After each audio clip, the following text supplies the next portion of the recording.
യുദ്ധം ജയിച്ചുകൊണ്ടിരിക്കുകയാണെന്ന ഇസ്രയേലിന്റെ അവകാശവാദങ്ങൾ പൂർണ്ണമായും ഉൾക്കൊള്ളാതെ അമേരിക്കയിലെയും യൂറോപ്പിലെയും മാധ്യമങ്ങൾ ശരിയായ യുദ്ധതന്ത്രമില്ലാതെ ഇസ്രയേൽ ഇറങ്ങിപ്പുറപ്പെട്ടുവെന്നാണ് പ്രധാന വിമർശനം.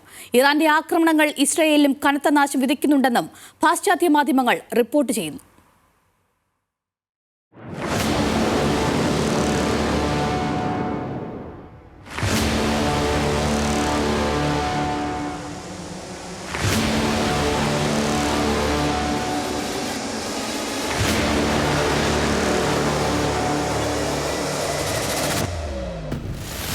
ഈ യുദ്ധത്തിൽ ഏറ്റവും കുറവ് സാധ്യത വ്യാജ അവകാശവാദങ്ങൾക്കാണ്.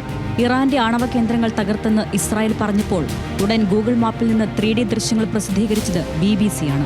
ആക്രമിച്ചു എന്നത് ശരി, തകർത്തു എന്നത് തെറ്റെന്നായിരുന്നു ആ കണ്ടെത്തൽ. നെതാൻസ് ആണവ കേന്ദ്രത്തിന്റെ ചില കെട്ടിടങ്ങൾക്ക് നാശമുണ്ടെങ്കിലും യുറേനിയം സമ്പുഷ്ടീകരണത്തെ ബാധിച്ചിട്ടില്ല എന്നായിരുന്നു BBCയുടെ കണ്ടെത്തൽ. ഒടുവിൽ അത് ഇസ്രായേലിനും സമ്മതിക്കേണ്ടി വന്നു.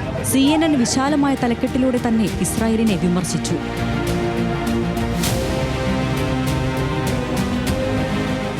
With no clear exit strategy in Iran, Israel risks another war with no end എന്നാണ് CNN തലക്കിട്ട് നൽകിയത്.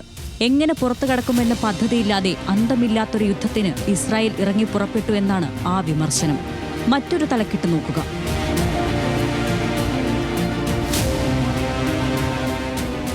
കമാൻഡർമാർ കൊല്ലപ്പെട്ടാലും വീണ്ടും ഒന്നിക്കാനുള്ള ഇറാന്റെ കഴിവിനെ ഇസ്രായേൽ കുറച്ചു കണ്ടു എന്നാണ് ആ തലക്കെട്ട്. അണ്ടർ എസ്റ്റിമേറ്റ് ചെയ്തു എന്ന വാക്കുകൊണ്ട് തന്ത്രം പാളി എന്ന് തന്നെയാണ് ഇവിടെ അർത്ഥമാക്കുന്നത്.